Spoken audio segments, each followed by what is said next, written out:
जैसा कि आप चित्र में देख रहे हैं, हम ए और बी के बीच तुल्य प्रतिरोध ज्ञात करेंगे। तो आप ये देखें कि जब भी संरचना इस प्रकार की दी गई हो और ए और बी के बीच तुल्य प्रतिरोध पूछा हो, तो हम इस तरह में क्या करते हैं कि सबसे लास्ट वाले तीनों प्रतिरोधों को हमेशा श्रेणी क्रम में जोड़ लेते हैं।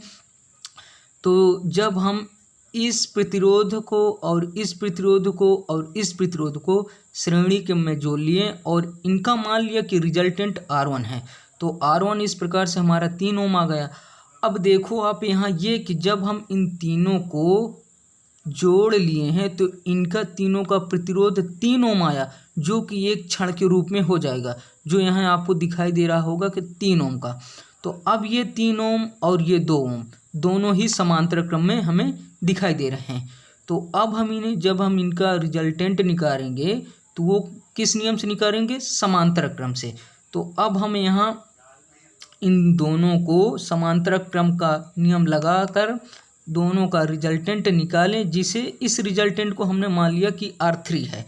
तो R3 हमारे यहाँ कितना है? 6/5 ओम। अब आप यहाँ ये देखें कि इन दोनों का रिजल्टेंट कितना है? 6/5 ओम। अब देखो यहाँ से फिर से हमें वही संरचना मिल गई है जो इसे हमने सबसे पहले देखा था। तो ये हमारा जो R3 है रिजल्टेंट मिला है वो आया है 6/5 ओम, और ये 1 ओम का और ये 1 ओम का। तो फिर से हम इन तीनों को श्रेणी क्रम में जोड़ेंगे।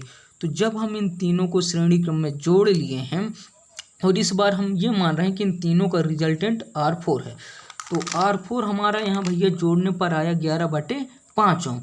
अब आप यहाँ फिर से देख सकते हैं कि इन तीनों को जब हम तीनों को कंबाइंड किए तो हमें एक क्षण के रूप में रिजल्टेंट मिला, जिसका प्रतिरोध 11/5 ओम है।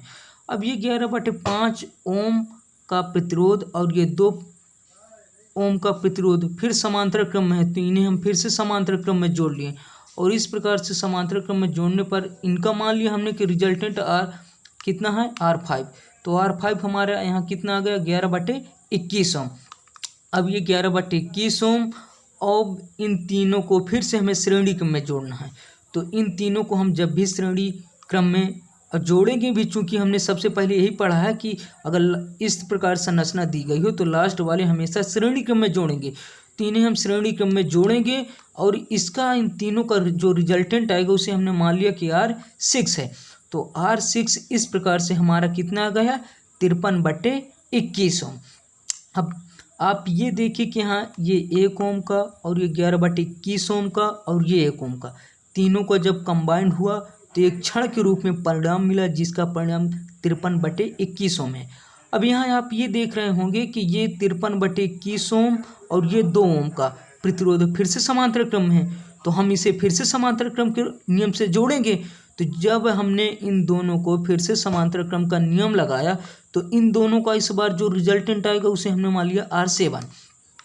तो यहाँ हमारा R7 आ गया है 106/95 ओम। अब देखो इन दोनों को जब हम कंबाइंड किए तो कितना तुल्य प्रतिरोध है? अब 106/95 ओम। तो ये दोनों ही जो प्रतिरोध दिख रहे हैं वो एक क्षण के रूप में हो जाएंगी, जिसका परिणाम कितना है? 106/95 ओम। तो फिर से ये तीनों श्रेणी क्रम में हो जाएंगी, तो हम इन्हें फिर से तीनों को श्रेणी क्रम में जोड़ लेंगे। अब आप देख रहे होंगे कि जब हमने इन तीनों को श्रेणी क्रम में जोड़ा और इन तीनों का जो रिजल्टेंट है उसे हमने इस बार ये मान लिया कि R फाइनल, मतलब ए और बी का जो तुल्य प्रतिरोध है वो इस बार बिल्कुल फाइनल रिजल्टेंट मिल रहा है, तो हमने इसे R फाइनल मान लिया। तो यहाँ R फाइनल जोड़ने पर हमें कितना मिला? 306/106 प्रतिरोध। इस चित्र में देखो, अगर आपको कभी भी संरचना इस प्रकार की हो और पूछे कि ए और बी के बीच तुल्य प्रतिरोध बताइए, हमने व्यापक रूप में ये मान लिया कि R1 R1 R1 R1 की एक इस प्रकार संरचना हो और उनका जो ये हो वो R2 R2 R2 को हो, और ये यहाँ जो इन्फिनिटी बता रहा मतलब अनंत की ओर, इसका मतलब ये है कि इस प्रकार से ये जोड़ता हुआ क्रम अनंत तक चाहे जितना हो जाए। तो इनका जब भी परिणाम निकालना हो तो हमें सब परिणाम जब निकालना हो तो ये जो फार्मूला है इसे हम ये मान सकते हैं कि इनका जो इस प्रकार दिए गए हों उनका जो रिजल्टेंट आएगा वो ये आएगा। तो इस सूत्र में अगर हम रख दिए इनका मान, तो जो भी इसका परिणाम आएगा वो इन पूरी संरचनाओं का ए और बी के बीच तुल्य प्रतिरोध मिल जाएगा। इसे आप स्टैंडर्ड रूप से मान सकते हैं कि ये जब भी श्रेणी इस प्रकार की दी गई हो प्रतिरोधों के रूप में, तो आप ये हमेशा सूत्र लगा दें और आपको रिजल्टेंट मिल जाएगा। Thank you.